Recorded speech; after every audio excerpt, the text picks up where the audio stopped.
your phones and your laptops. Okay, so let me actually start the lecture with a story. Okay. This one is called The Cow. Okay. So the story goes as follows. So there is a economist, a statistician, and a mathematician who are driving through a new country, or countryside, and then they see a black cow. And then the economist says, hey, look, there is a black cow in the farm out there. And he says, so all cows in this country must be black. And then the statistician says, hold on a second. Just because we saw this cow doesn't mean that all cows in this country are black. All you can say is that there is at least one cow in this country that's black. And then the mathematician says, I don't think that is true. The only thing you can actually say by looking at this cow is that there is at least one cow in this country whose one side that we can actually see is black. Okay. So the moral of the story is, if you are given some data, be careful of what assumptions or what inferences you can draw from it. Okay. All right. So with that, let's start the lecture. So this is just a recap of what we did last time. We have finished the material on RPCs and RMIs. Okay. I presume you have enough background now to take those ideas and actually write RPC or RMI code, or even if it's socket code, that's fine, socket code as well in your lab. Okay. If you have any questions about how to translate any of this into the code for your labs, we have a sequence of office hours, including 2 special office hours that have been added to the schedule just for the lab.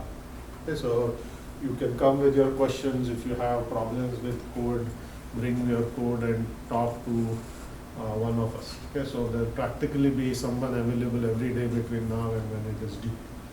Okay, so that's RPCs and RMIs. What we will do is we have one more class on communication issues, which I'm going to cover all of that material today. So we'll talk about abstractions for persistence and synchronicity in message-oriented communication. So we have looked at how can you send messages using RPCs, RMIs, sockets, and so on, but it's time to now take a step back and look at what kind of semantics are we getting out of different kinds of systems, and how can we think about this in a structured way. So that's what we'll talk about today. I'll also introduce a new kind of messaging systems that are persistent in nature, message-queuing systems. So we'll talk about that. And then for the rest of the class, I'll talk about stream-oriented communication, audio and video streaming issues, because that's also a form of distributed communication. It's not just request-response. Audio and video streaming is become very common today, so we'll spend a little bit of time understanding those issues. Okay, so that is basically what we have planned for today. Okay, so let me talk a little bit about persistence and synchronicity. Okay, so we have assumed so far that you have when you send a message, okay, from one machine to another, you have a sending machine, you have a receiving machine. Okay, the application at the sending machine is sending a message to the application process at the receiving machine, and that this message can actually go through the network, and it might actually traverse a sequence of routers along the way. Okay, so the message will actually go from one router to the other, and the routers will route the message until it gets to the destination. Okay, that's the implicit picture you should keep in mind. Okay, now if you take this picture and look at all kinds of ways you can send a message from the sender to receiver, you can classify these systems along 2 dimensions. Okay, whether the messaging system is persistent or transient, and whether it's synchronous or asynchronous. So these are 2 axes along which you can take any messaging system and classify. And we are going to look at all combinations of the 4. Okay, so let's start with whether communication is either persistent or transient. Okay. Persistent communication essentially says that messages are going to be stored at each intermediate hop along the way until the next hop is ready to take delivery of the message. Okay, so examples of this, so there's an example that actually is not from a computer science domain, but you can think of how mail gets delivered by the post office. In particular, the old days you would use Pony Express.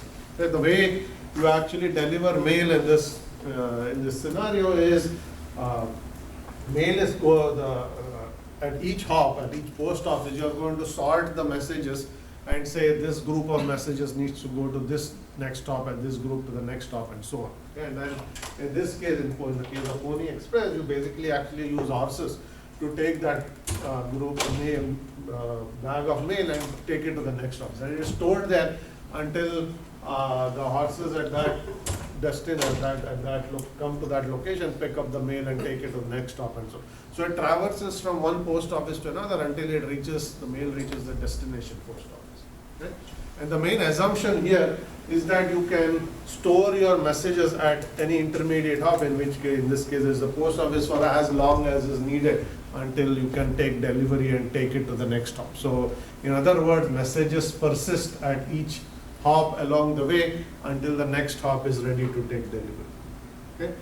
So that's the example of how mail gets delivered. And there are many messaging systems that use exactly this paradigm. Okay? We will look at message queuing systems in just a moment, but a more common, easy to understand example is email. Okay? When you send an email message, there are mail servers that are sitting in between the sending mail client and the receiving mail client. And these mail servers are actually going to hold the mail on disk. Okay, each message is actually going to be persisted on disk until you can actually deliver it to the next destination. Okay, frequently, if the next hop mail server is down, you might have gotten a warning message saying your message is buffered for 24 hours because the next hop or the next mail server along the way is down at the moment, and you keep trying to deliver the message. Because in other words, messages will be persisted until the next hop along the route is actually ready to take delivery. Okay, though this is also called store and forward paradigm. Okay, in the networking world now, there are many systems that actually do store and forward. Okay, unlike TCP/IP message, okay, there is no store and forward. You just have transient buffering in routers, and the message is just sent to the next router. The next router is down, the message is simply discarded. There is no store and forward. Okay?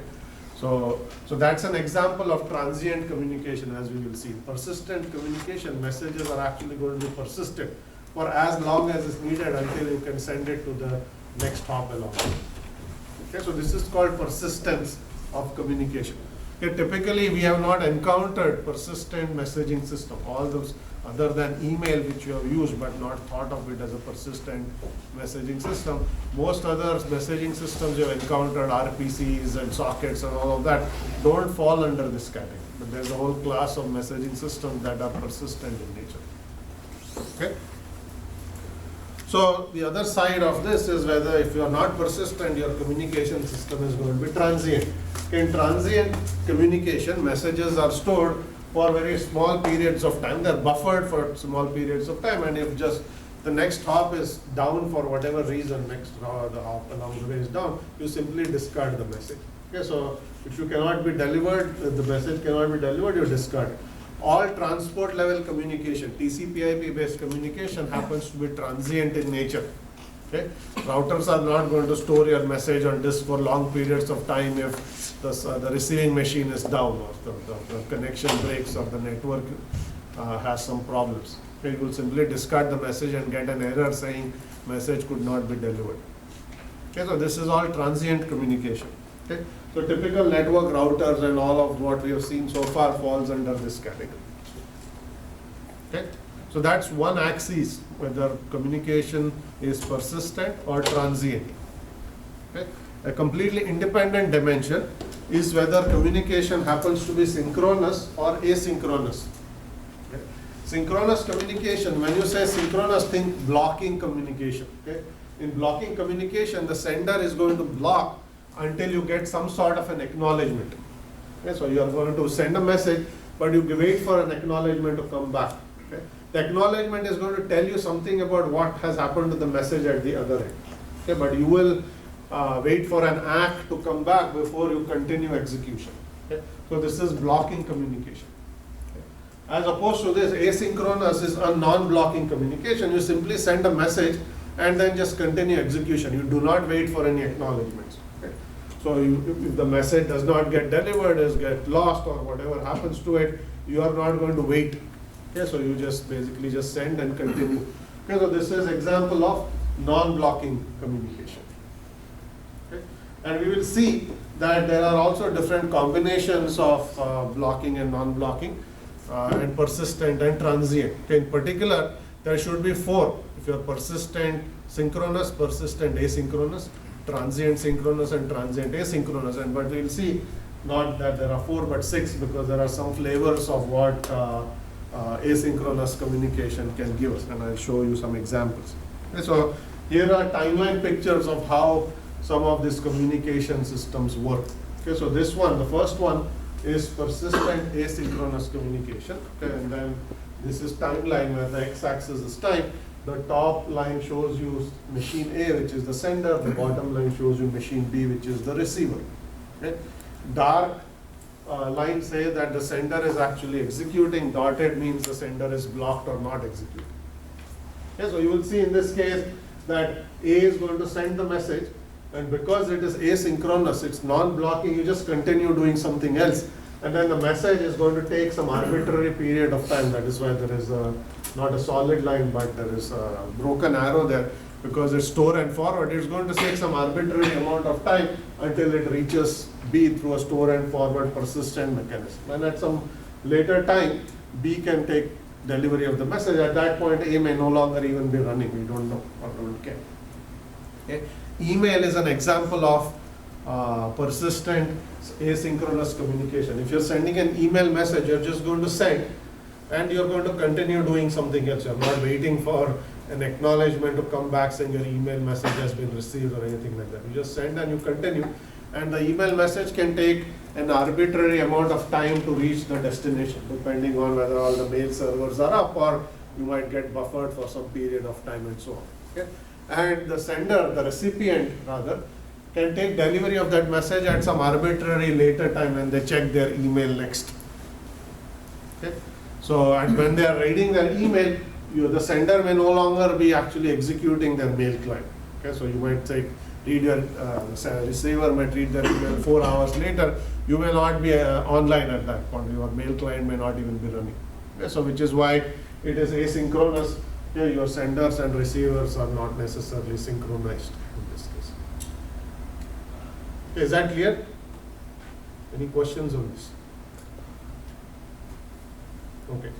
So the next one is persistent synchronous communication. Okay, so in this case, A is going to send a message.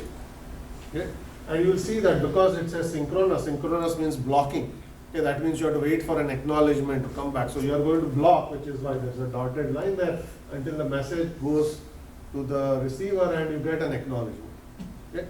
In this case, the acknowledgement is simply saying that the message has actually been received, okay, not that it has actually been read or anything like that, or been processed. Okay, so basically it says the message has been accepted, you get an acknowledgement, and then you basically unblock and continue execution. Okay? But because this is persistent, the message will be queued at B for an arbitrary amount of time. Okay, and at some later point in time, B can actually run and take delivery of this message. Okay, that's why it's persistent, so you can buffer the message for a long period. Okay, yes, question. Does persistent also mean that every router in the way will actually have a buffer? So the time taken to reach B can also be arbitrary, right? Yes. So it's a good question. The question is, does persistent mean that every router along the way can also buffer the message, not just at the recipient? That is indeed true. Okay, in a normal persistent queuing messaging system, it will take an arbitrary amount of time. In this case, we are not showing that, but you can actually take much longer period of time. You can buffer it persistently at multiple hops along the way, including the destination. All that is shown here is the destination buffering. Okay, but yes, it could actually be buffered along the way as well. Okay. So any ideas on what kind of applications that you may have actually used in practice might fall into this category?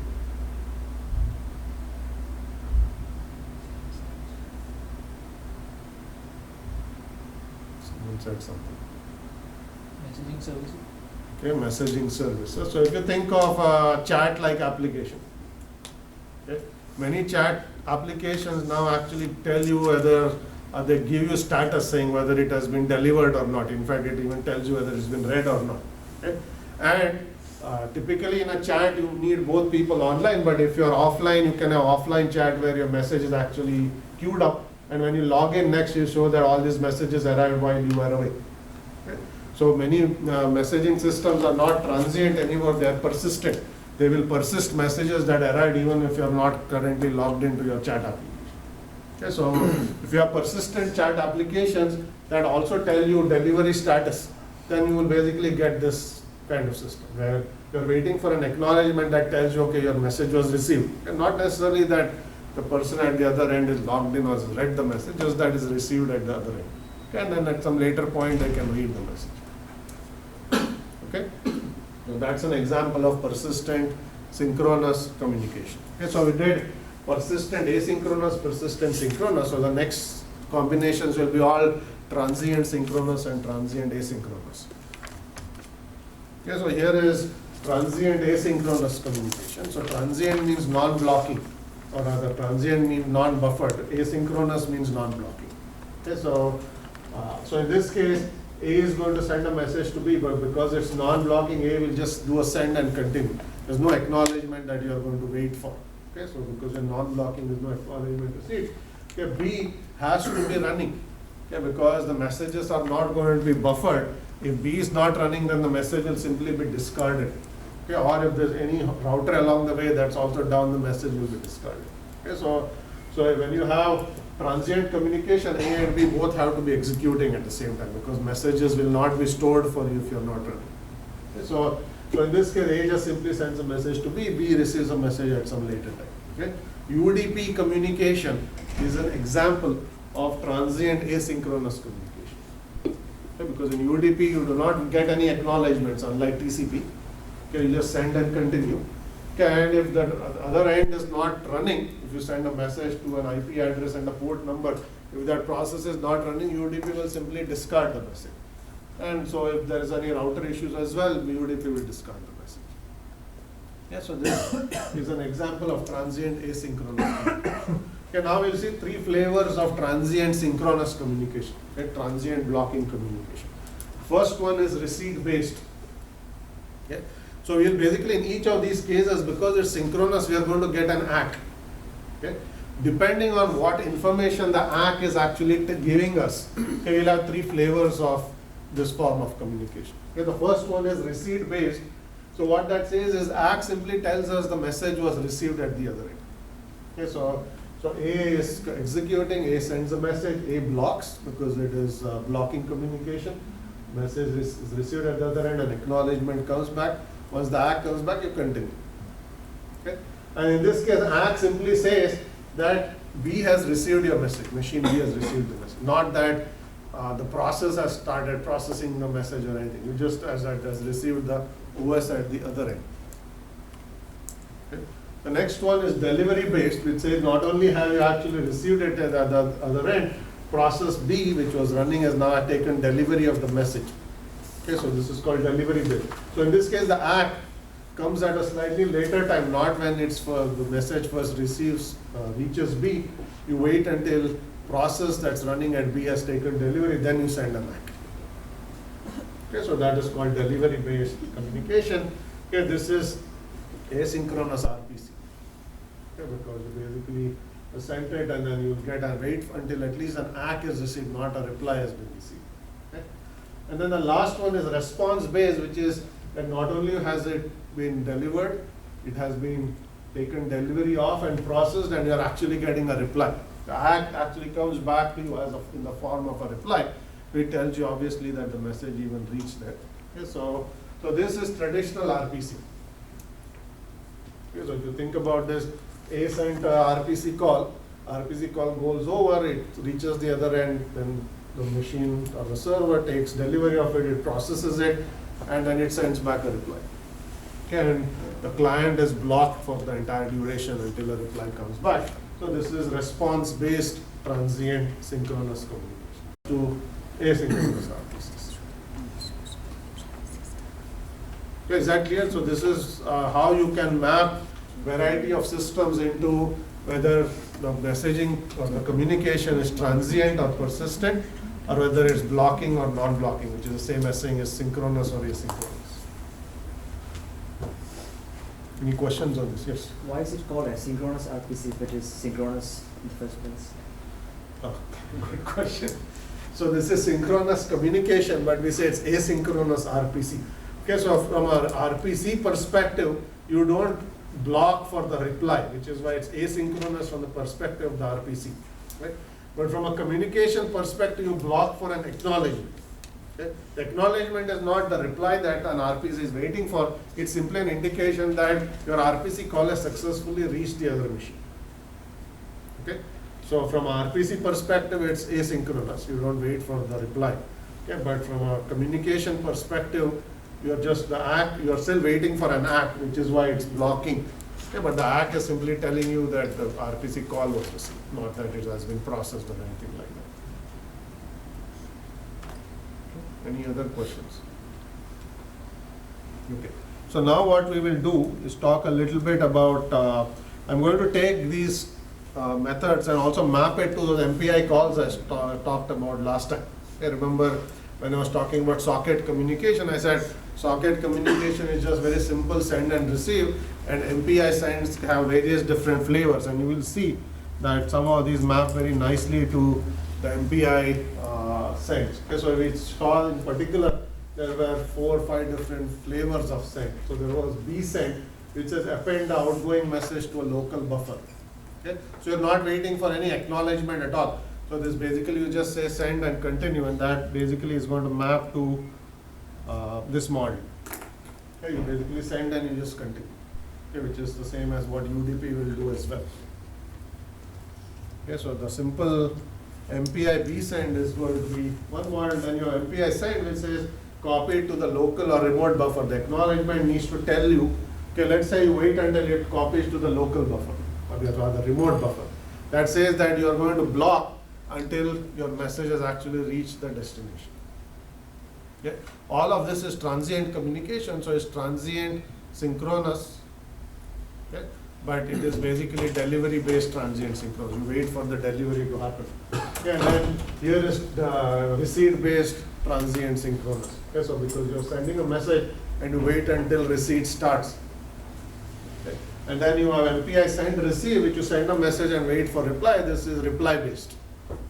Okay, so the various flavors of send in MPI map directly to all of the various flavors I just talked about. Okay, is that clear? Any questions on this? So we had covered this last time. I'm just mapping it back to what I just talked about. Yes. Would MPI send be a persistent because Okay. using a remote buffer? Question is MPI send persistent? MPI is transient communication. Okay? Even in transient communication, there are buffers.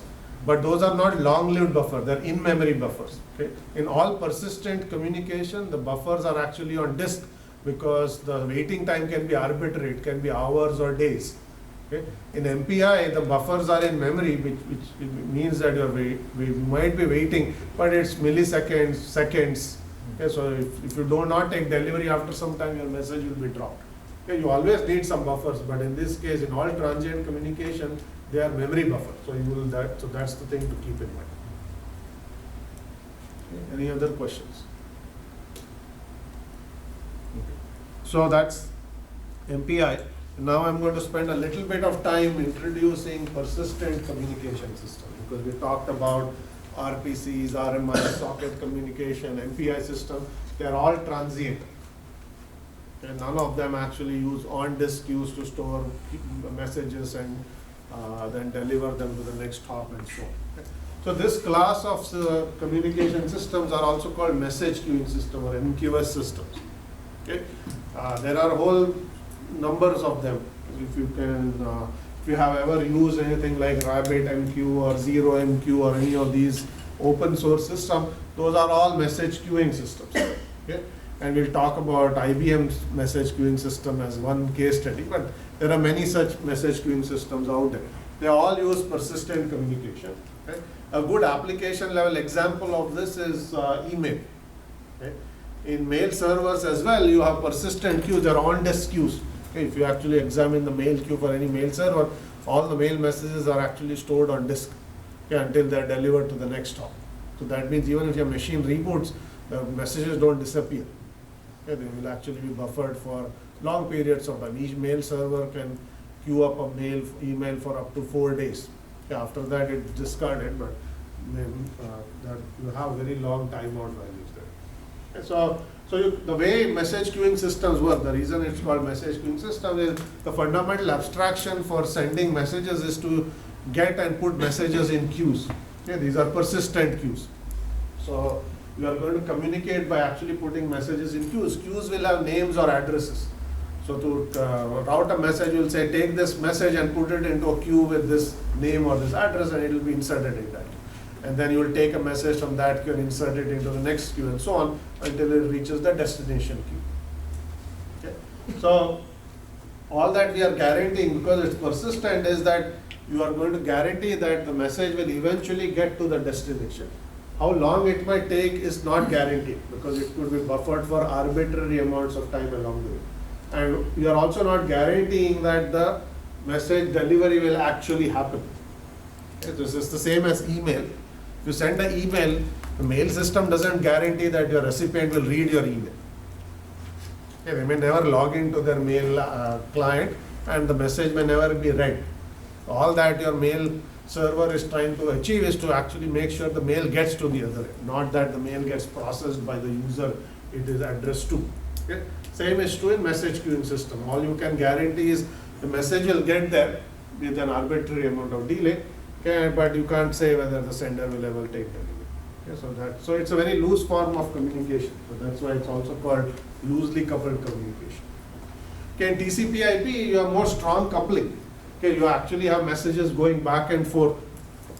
Okay, not that you'll just say, I'll send a message, I can't guarantee the other end will receive it, because the other end has to be running. You actually will deliver the message to the other end, and so on. Okay, here messaging is more loosely coupled. Okay, so I'm going to show some examples of why the coupling is loose. Okay, these are 4 different scenarios of a sender and a receiver that's using a single abstract queue of a message queuing system. In reality, this queue will be a sequence of queue along the path from the sender to the receiver, but we are taking the entire path from the sender to the receiver and abstracting it as a single persistent queue. Okay? So this queue is actually representing a real MQS system, but we are just going to show one queue. And what is shown is the 4 different scenarios of what could happen when a sender sends a message to the receiver. Okay? And dark boxes indicate that the sender or the receiver is actually executing, and a dotted one says that the message propagates while that entity is not executing. Because the first case is very simple. Sender is sending a message, it goes to the queue and arrives at the receiver, and receiver is actually running when the message arrives and takes delivery immediately. Okay? So in this second case, sender sends a message, it comes and it sits at a queue. When the message arrives, the receiver is not running. At some later point in time, the receiver may run and take delivery. This might happen in email where you send a mail to your friend, but your friend is not online at this point in time. Okay, so in that case, the receiver is not running. The receiver is the mail client of your recipient, but at some later point, they might run. Okay. This is a third example where the sender is not running. The message is sitting in a queue and the receiver is running. So this could be the example where you sent a message and then you logged out of your mail client, the message went and sat in the queue. At some later point when your receiver is actually reading your message, you are not online. Okay. And the fourth one is where the message has been sent, it's sitting in a queue, waiting for delivery, and neither the sender and the receiver are running. So it's queued persistently for an arbitrary amount of time until eventually the receiver runs. Okay. So now you should understand why messaging in this case is loosely coupled, because you're sending messages even though both the sender and the receiver are not participating in communication at the same time. Okay, messages get sent and they get delivered at some later time, replies come back at some later time, and you basically are loose communication. Unlike RPC or TCP/IP, where both the client and server are actually running and actively sending messages back and forth, In this case, the sender and the receiver are not necessarily running at the same time, right? Which is the whole reason you want your messages to persist. Because if your sender or the receiver are not running, you need long-term buffering in your system, okay, through persistence. Is that clear? Any questions here? Okay. So now we can show another picture which shows you an abstract example of how message queuing systems work. Okay, so here is a disk. Here basically there's a sender here, there's a receiver here, and then there is a queue there which is actually a persistent queue. And the typical abstractions you are going to use are get and put. Okay, get or put rather allows you to take a message and put it into a specific queue. There will be many different queues in a message queuing system. And you use a put to say put my message in this queue in name X or address X. And then anyone who wants to take delivery of that message, or if this is a router that's propagating the message, will do a get from the queue and take it and either put it in the next queue, or if it's the destination, you'll just take delivery of the message. So get and put are essentially the two abstractions that you are going to use in a message queuing system. Okay, in our socket communication, we had send and receive. Okay, get and put are analogs to send and receive, because you are using queues as a way to communicate. You put a message in a queue and then you take delivery of it using get. Okay. And you can have non-blocking polls as well. So you can poll a queue saying, is the queue full or not full? If it's empty, then there is no message. So you can keep polling to see if some messages arrive. And that's the purpose of the poll request. And you can have a notify which says that I'm not going to poll every so often. Here's a notification handler. If a message arrives, then notify me. And at that point, I'm going to do a get on the message. Okay, so you will have four methods in your message queuing system. Put and get allows you to put and take messages from the queue. Poll ask allows you to poll a queue, and then notify allows you to be notified if a message arrives in the queue. Okay, so with those four abstractions, now let's look at a picture that shows us a real architecture of a message queuing system. Okay, so in this case, okay, the large boxes on the left and the right are actual applications that are communicating through a message queuing system. Okay. The small boxes are actually routers, and these are not network routers. Okay, these are MQS routers. Okay, like a network router which is simply delivering IP messages. MQS routers actually are machines that have disks where they take messages and store it on disk queues, and then they so these are application level MQS routers or relays. Okay, so they are queue managers. So you will see that each router has a sequence of queues. Okay, so to send a message, so you will see each application has an outgoing queue and an incoming queue. These are disk queues. Okay, so if you want to send a message, you will put it into your outgoing queue.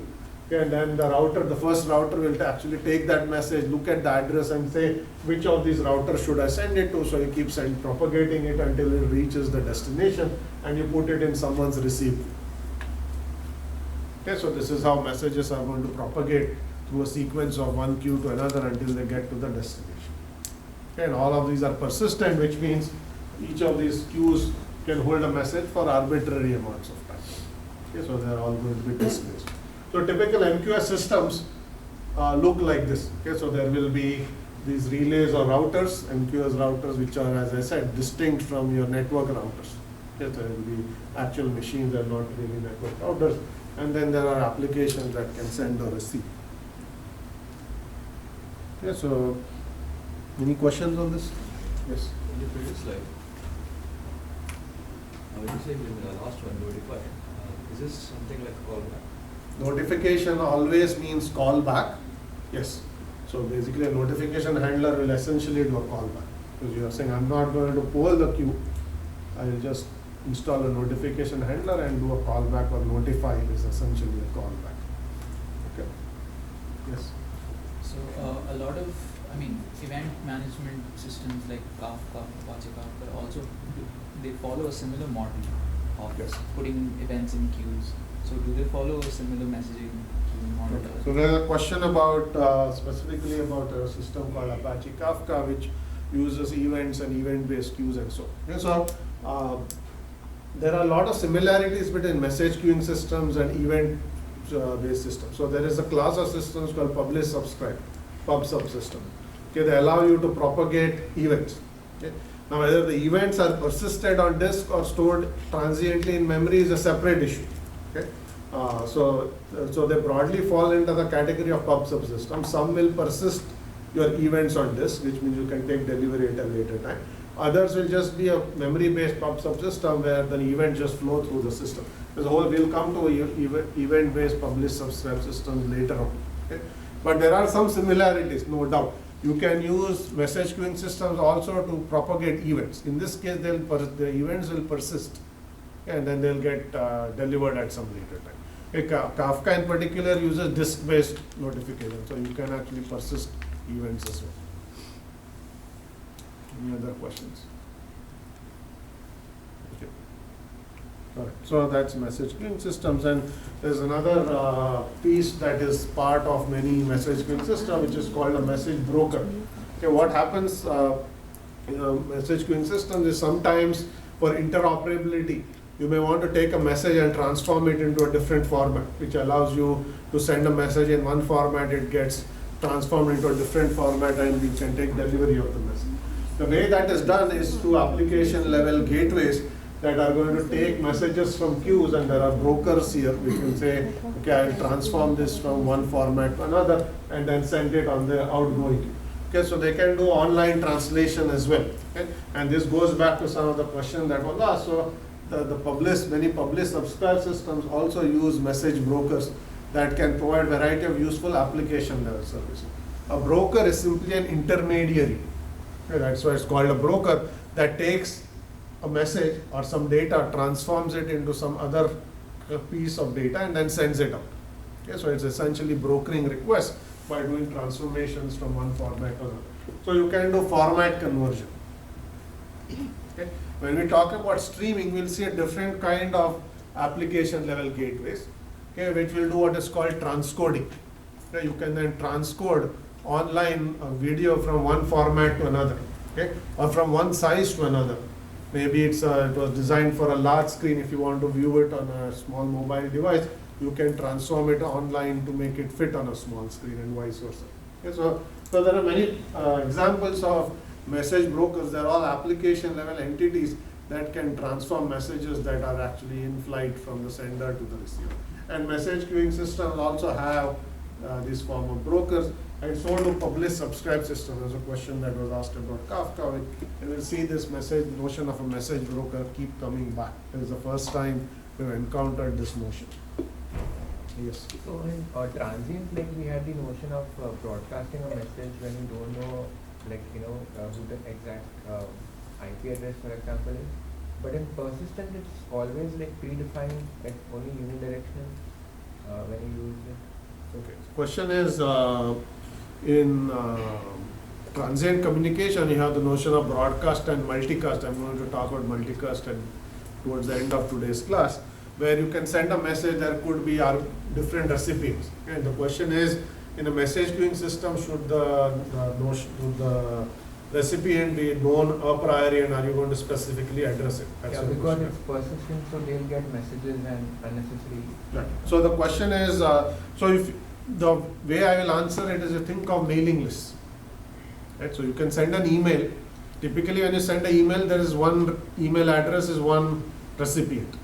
In a mailing list, you send it to a list. You don't know who are part of that list. So a priori, you don't know who the message is going to go to. You just know it's going to go to all the members of the mailing list, and it's going to get broadcast to all the members. Okay? And that's basically a persistent system where you are sending using one address to multiple recipients. Okay? So a mailing list is the address of the mailing list actually represent multiple receivers. Same would be true in a message queuing system. There will be some addresses that will actually cause your message to get delivered to multiple queues. In most cases, an address will map to a unique queue, just as a single email address maps to a unique recipient. But that need not be the case. Okay? And same is true of publish subscribe systems as well. You can publish an event that multiple entities have subscribed to. So your event will actually get delivered to multiple entities. When we come to pub subsystem, we'll see the same thing. Okay? Yes? How will it handle encrypted messages in which the keys and the private and public keys are with the source and the client? Okay. The question is how, because you might be encrypting it with someone's public key. Only that entity can actually decrypt it. So you have to distinguish between group communication and secure group communication. If you actually encrypt it with someone's key, only that person, you can deliver the message to whoever you want, but no one else can read it. In that case, you might actually need to have the notion of group keys where multiple entities can decrypt something.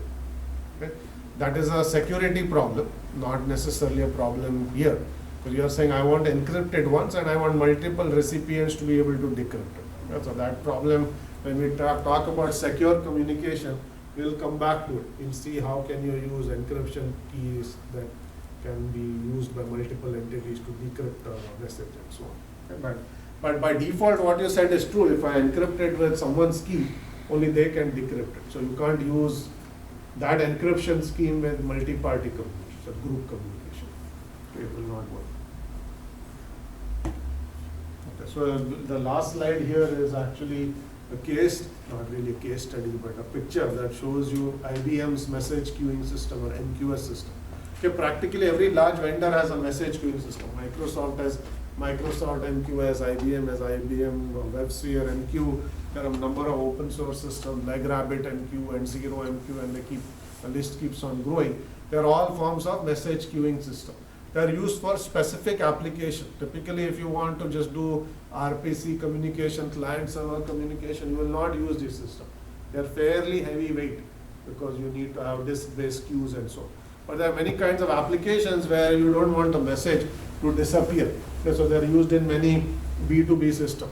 Okay, one, let's say, organization wants to place an order for something, some parts to another organization. You use the message queuing system where you send that order through a MQS system, it arrives at the other end, some other person at some later time will take delivery of the order, process it, send a receipt back and so on. Okay? So you can use these in other kinds of specialized applications, but not typically your client server applications that are web-based and they don't use MQS system. Okay, but having said that, you will see that IBM's message queuing system is actually an RPC based system. You will see that there are actually stubs that you will see at each end. Okay, so the get and put calls are actually RPC calls. Okay, so the way you actually implemented them is your RPC call. So here, if you do a put, you will actually put it into send an RPC call here, and it will get stuck in a queue somewhere. And then if the next router wants to do a get, it will send an RPC request to the previous router to actually get some messages and so on. Okay, so the RPC system is being used to implement a message queuing system in this case. Okay, and you will see that these middle entities are essentially MQS routers. You will see they have their own queues, and there is what is called a message channel agent, which is part of the router that decides if messages arrive, which router to send it to next, and so on.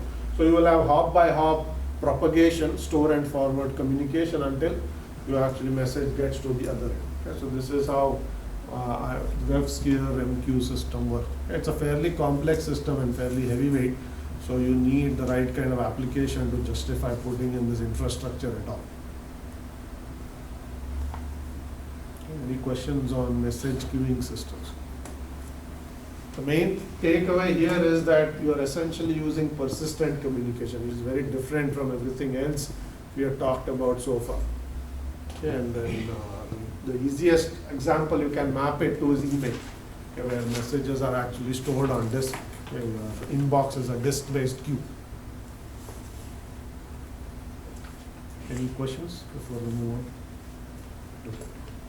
So we will now switch gears and go from message communication to stream-oriented communication. Okay, so here is where we are going to go from request response type messages to streams. Okay, so audio and video streaming uses a very different form of communication than typical client browser-based client-server communication. Okay, so one of the key differences when you have audio and video streaming is timeliness constraints become more important. Okay, when you make a HTTP browser request, the web server doesn't guarantee you anything about how long it is going to take for a response to come back. It might take arbitrary amounts of time, depending on network condition and load on the servers and so on. But if you are doing audio and video streaming, timeliness constraints are important. If you are playing a video, okay, if the next chunk of the video doesn't arrive to your player, then your video will freeze. It cannot keep playing. To keep playing, video data has to constantly and at some steady rate come over a network, so you can keep playing your video at some rate.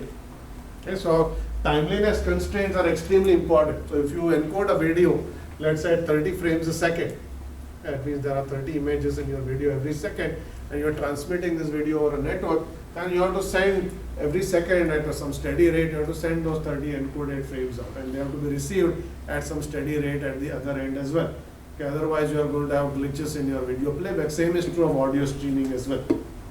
And so the first thing you have to realize is stream-oriented communication imposes timeliness constraints.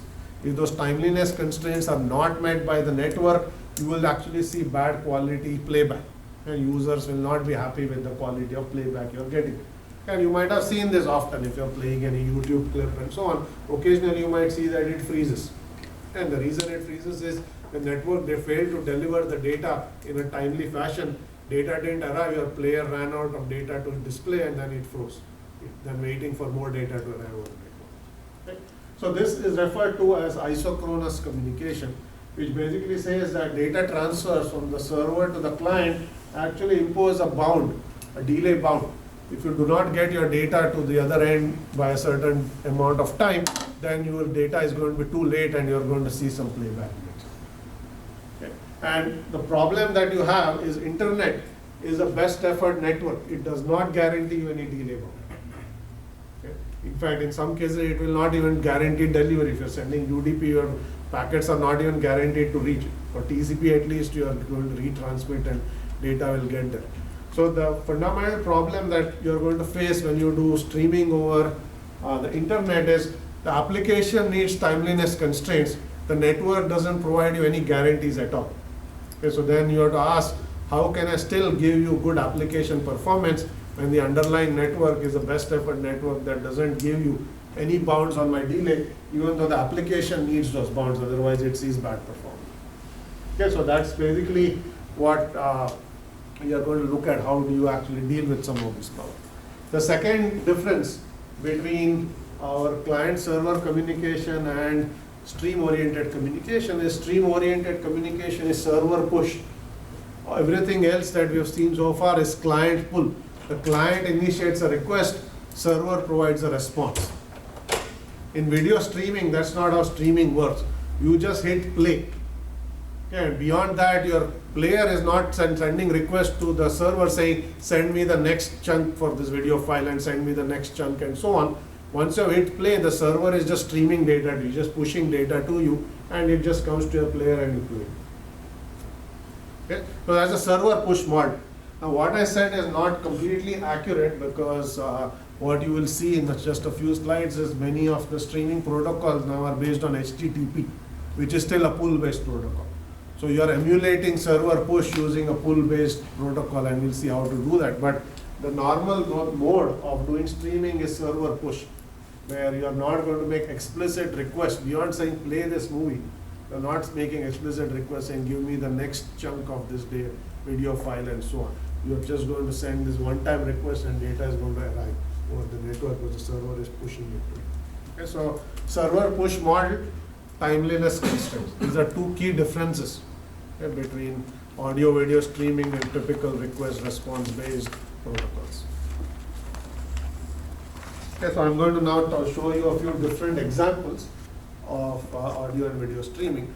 So there are actually different types of audio and video streaming. So you can either do stored video, which means that the data that you are trying to view is actually stored on a disk.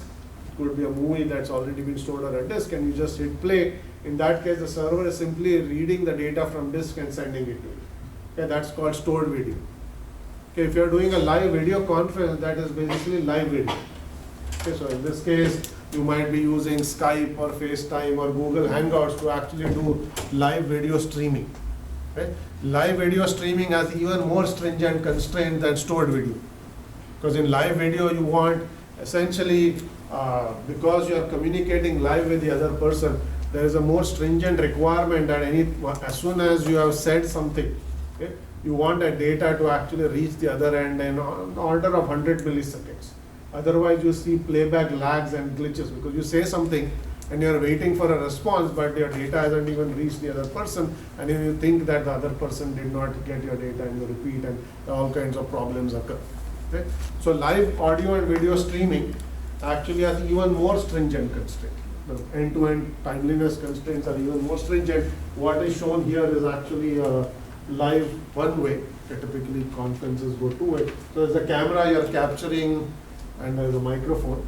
Because you're going to capture all of this live, you're going to then send it over a network using a stream. It's going to arrive at the other end, and then you're going to display it on someone's screen. It could be someone's phone, or it could be a computer, depending on what you're using for your Skype or Google Hangouts or any video conferencing system. Okay.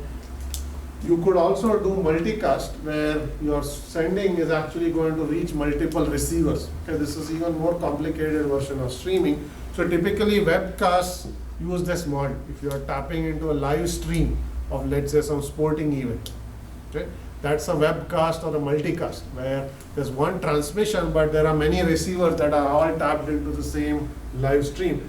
So you basically have one send, and then it basically propagates to the network, and there are lots of receivers. Potentially, this could be tens of thousands of receivers. Okay, if you have a very large sporting event, like let's say you are watching something in the Olympics, or maybe some soccer game or some other popular sport, and it's a live broadcast over the internet, you might have potentially millions of users that are tapped in. Okay, so that's an even more complicated problem, because the network bandwidth requirement to send so much video is simply a lot. Okay. Any questions so far before we get into details of how to do audio and video streaming?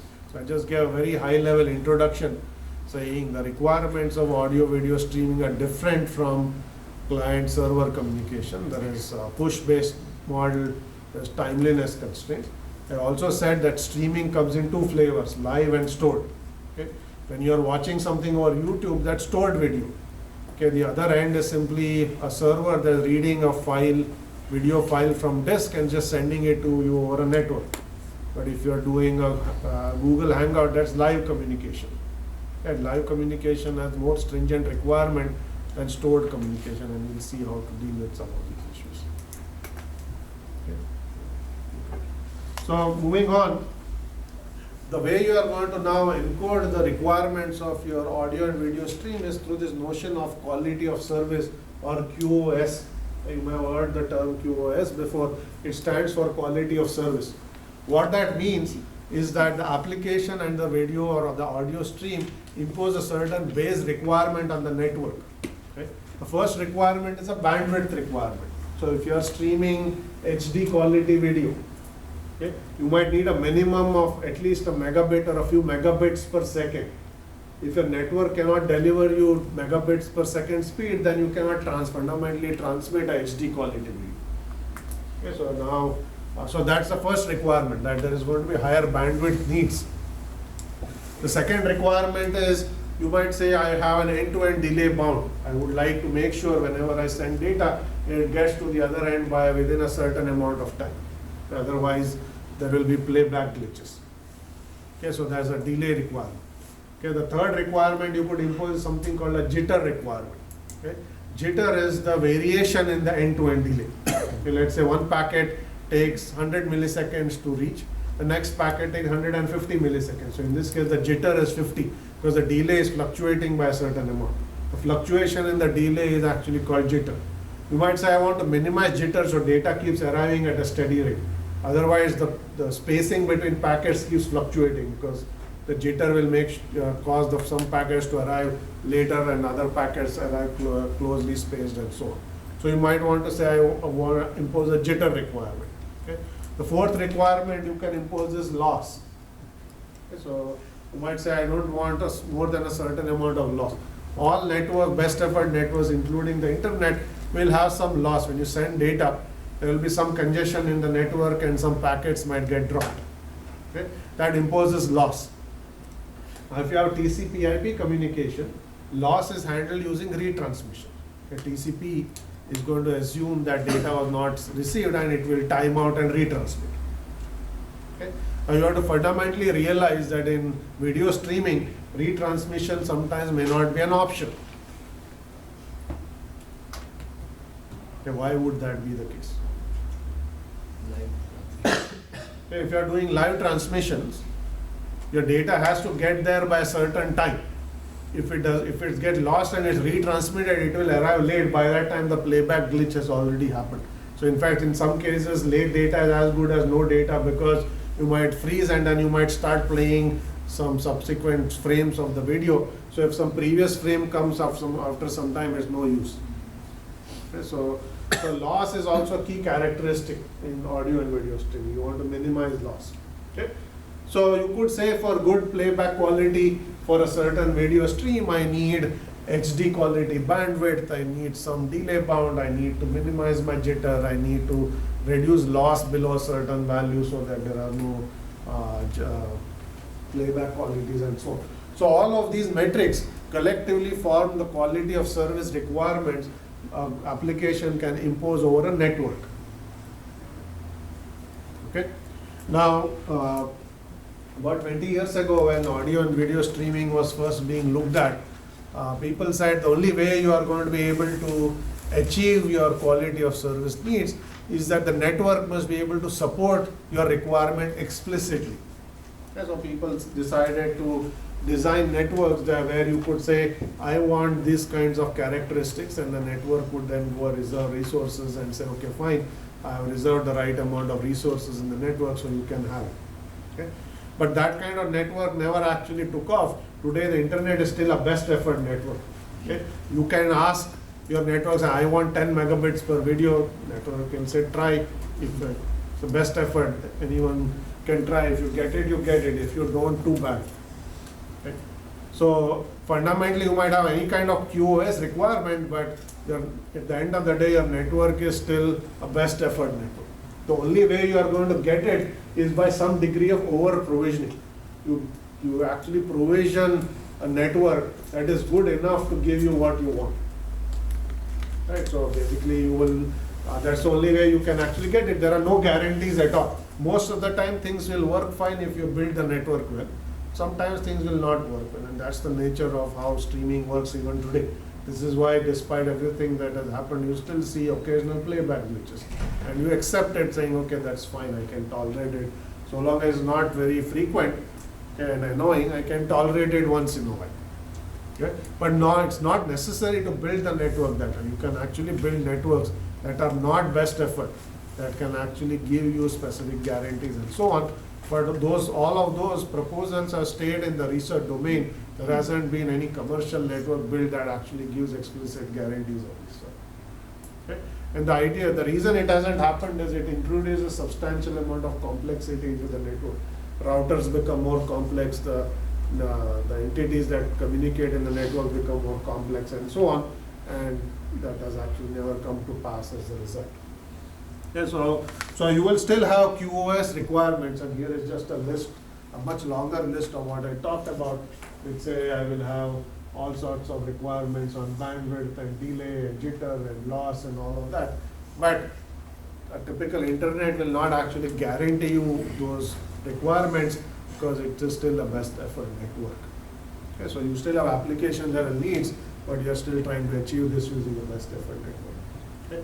So the way QoS requirements are envisioned in the old days was the application would say, these are my needs, and the network would say, fine, I will guarantee you enough resources in the network to meet those needs, and that becomes a contract between the application and the network.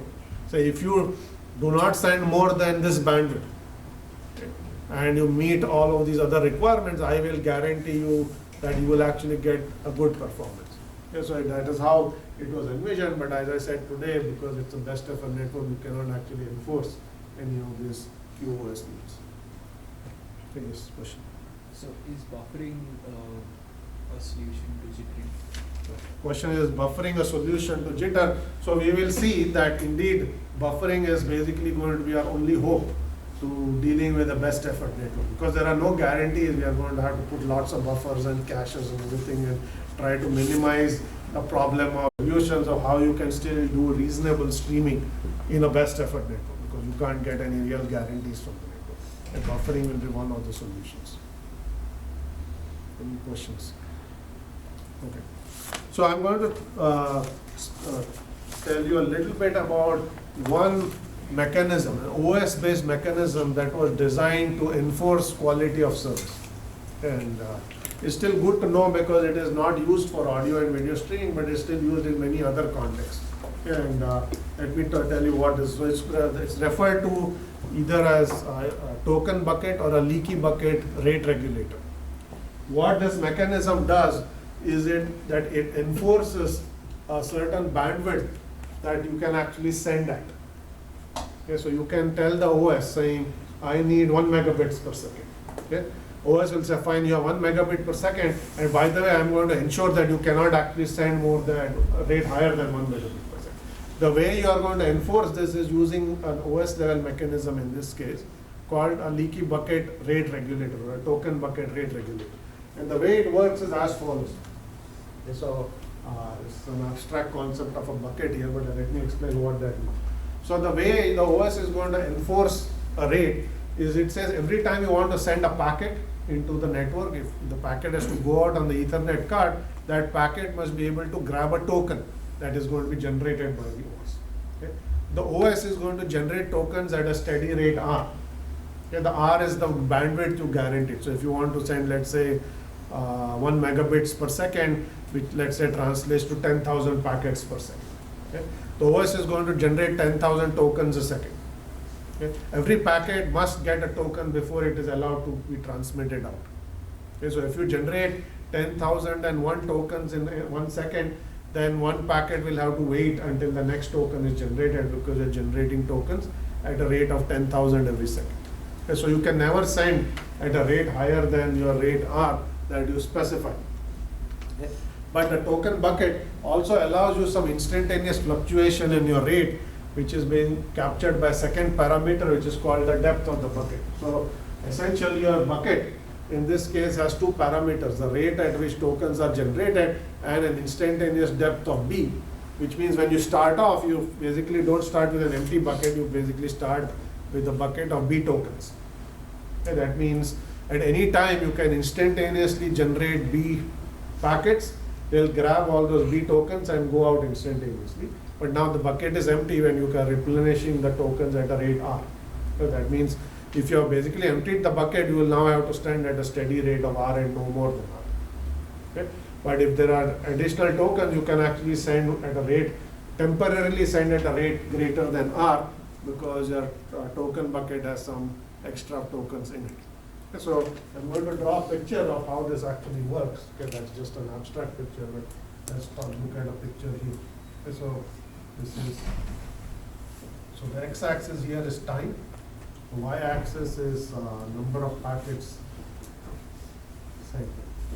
Okay.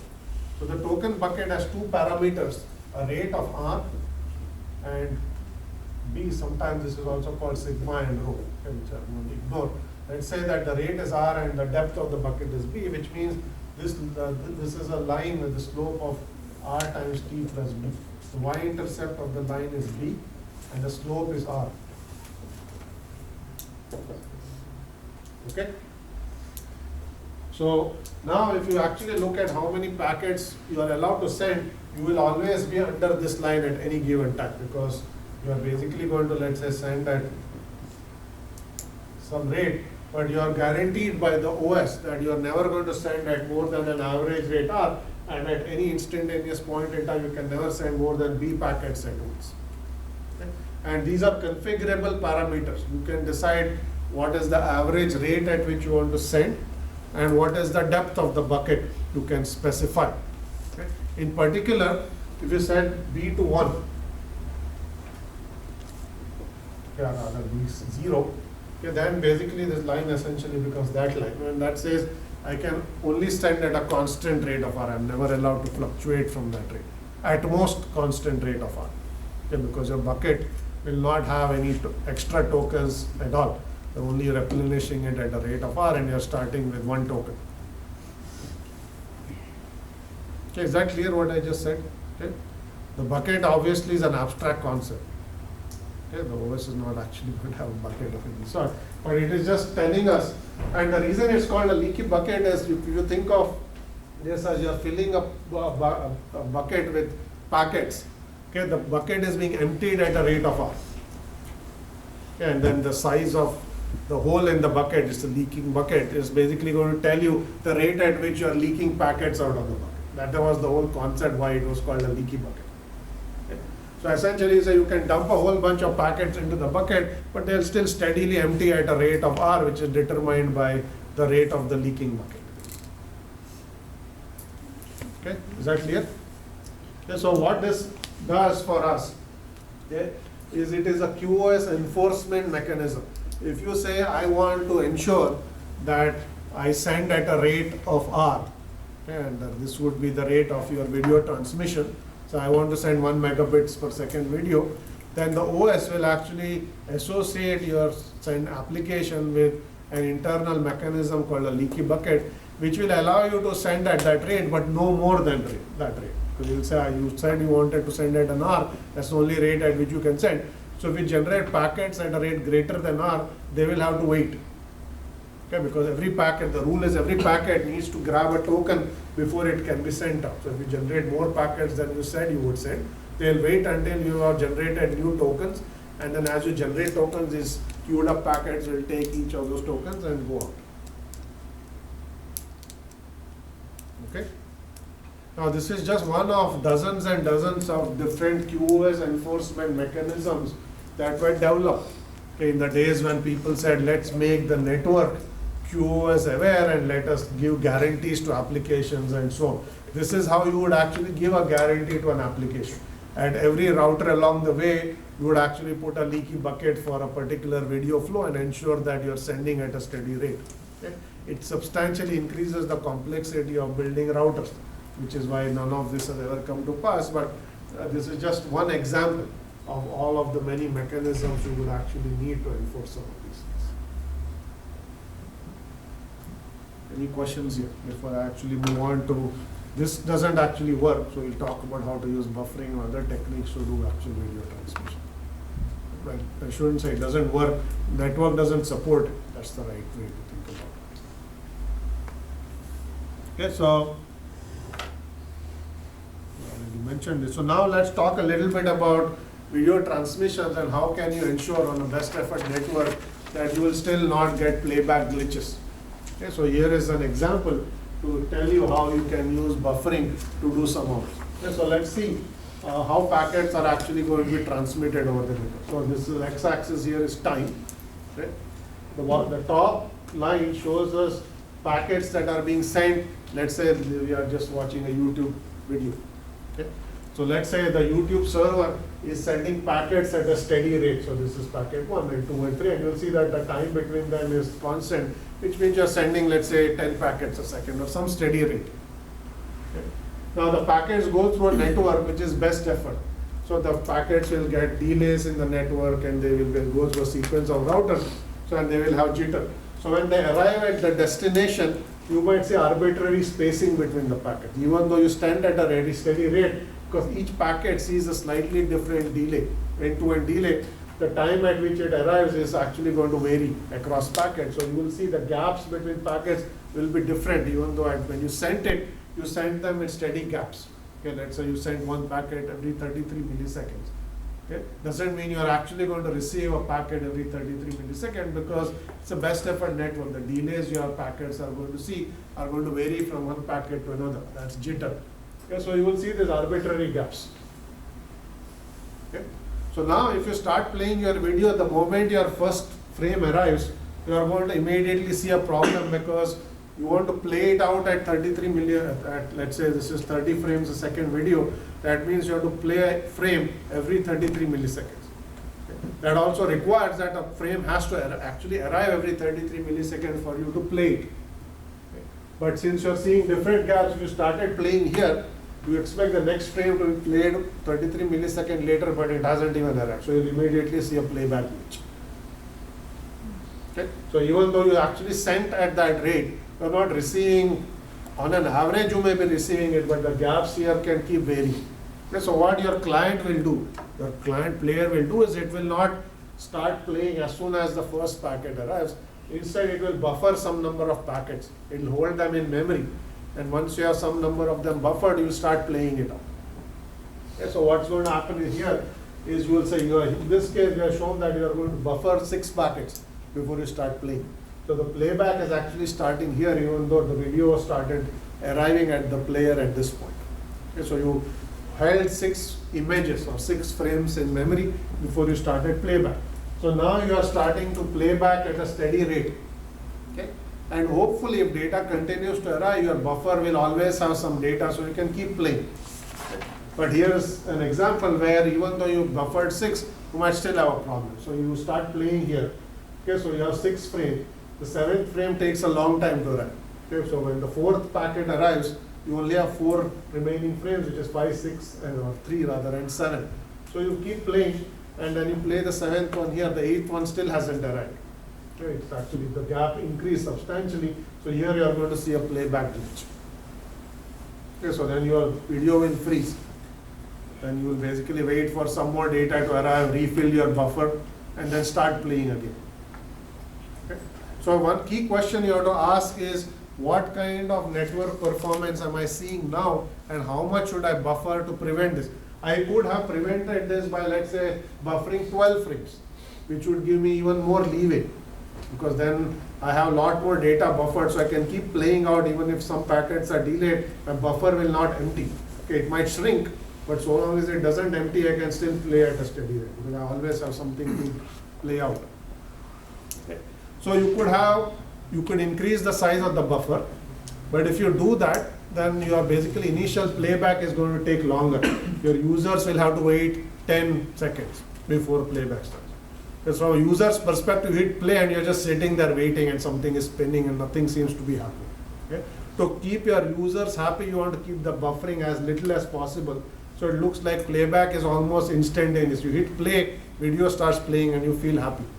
Okay? But if you make the buffer too small, you will have buffer underflows, which means the buffer will empty data. There's no data because the data is not arriving at a steady rate. Then you say playback glitches and a user is again unhappy. Okay? So if you make it too large, you have initial playback delay. Okay? But you might have better quality later on. Okay? If you make it too small, you can start playing the video very soon after the user has hit play, but you actually might have later problems. Okay? So you want to tune your buffer size, okay, so that neither does the user have to wait too long, nor do you expect, nor should you have small enough buffers that you will actually have buffer underrun. Okay? So your audio and video players are intelligent enough to figure out what is the right amount of buffering to use. Okay? They might start with a small buffer. Okay? The moment a playback glitch happens, they will increase the size of the buffer. You might have a freeze and it will say buffering, and then it will actually increase the buffer size, saying that was inadequate, so next time to prevent this, I'll make a larger buffer, okay, and so on. So you can actually have players that will keep adapting based on what is actually going on. Okay, so this is one thing you can do, because the network is not actually giving us any guarantees on delays or jitters. You are going to use buffering to try to avoid that problem. Okay. The second problem you will have to deal with is loss. Okay, in the previous case, data arrived, but there was basically arbitrary delays. What if data actually gets lost, doesn't even arrive? Okay, so here is an example of what has happened. Okay, so the first top example says you basically sent frames 1 through 16. Okay, and let's say you put first 4 frames in one packet, and second frames in the second packet, and third frames in the four frames in the third packet, and then that gray thing is a lost packet. Okay, so 4 frames, okay, have disappeared. Okay, so in this case, what will happen is you will play from 1 through 8. The next 4 frames never arrive. So we will simply skip over them and start playing from 30.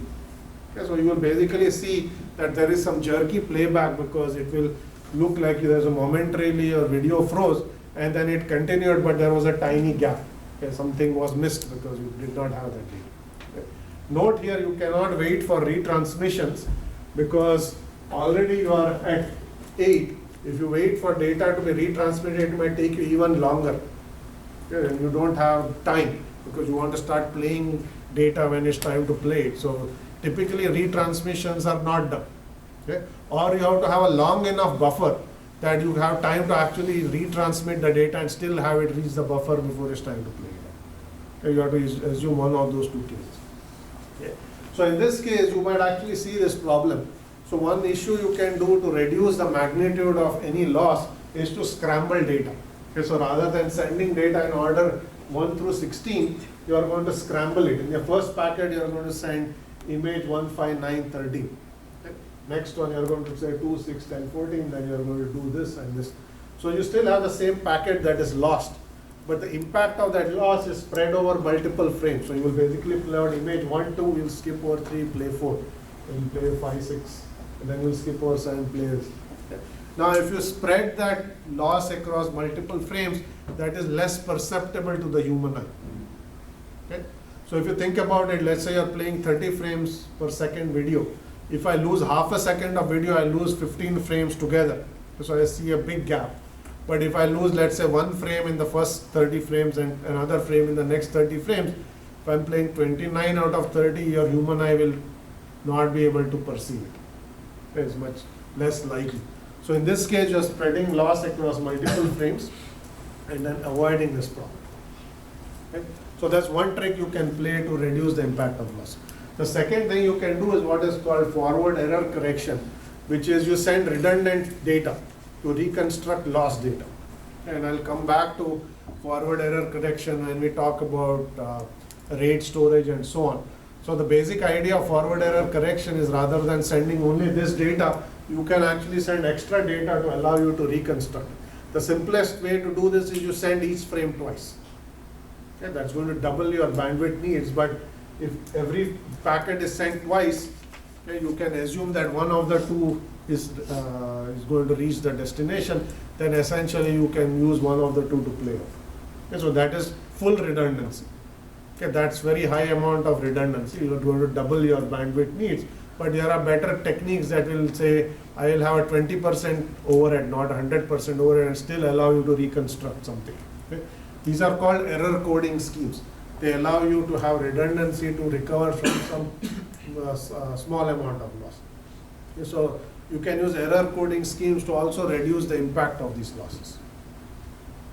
Okay, so that's second, and I'm going to stop here, but let me show you this picture and I'll come back to this next time. We'll talk about it in more detail. So this is what happens in today's video streaming world. Okay, you are actually not using server push, but you are using what's called HTTP streaming. Most of the streaming is actually happening over HTTP today. Okay, so you actually have your player, so your video file is encoded into chunks. Okay? Moreover, each chunk actually has different bit rates, which means different quality. So you will see 128 kbps video, which is kind of grainy video. Then you can have standard quality, which is the red quality, and you can have HD quality, which is blue quality. The same video file is stored at the server at multiple resolutions, multiple quality resolution. It can also be stored in multiple formats, saying this version is suitable for, let's say, a smartphone display, and this one is suitable for a large desktop with a larger screen. So you have multiple versions of the same file stored, and when you are streaming, your player is actually going to decide based on the conditions of the network and what kind of device you are playing it on, which version to fetch in real time. If you start seeing loss, you might say rather than having playback glitches, I would rather reduce quality and start fetching less data. Okay, so then you will see many times when you're watching YouTube, the video suddenly becomes grainy and then its quality improves. What has actually happened is because there's network congestion, your video player has said rather than causing freeze, I'm going to drop quality, but keep playing. Okay, so you'll start seeing video without glitches, but you'll start seeing grainy video because you have dropped the quality because data is not arriving at a fast enough rate. And when network conditions improve, your video quality will be bumped up again by your player. Okay, so what you have done is you're trading playback glitches for playback quality. You still see steady playback, but the quality keeps fluctuating so that you still get data out at a steady rate. Okay, so all of these modern players are actually going to use these kinds of tricks just to avoid all these problems you see in the network. Okay, so next time I'll talk more about HTTP streaming, so we'll stop here today. Okay? And okay, so we will actually meet at 9 a.m. on Friday in this room and continue the lecture.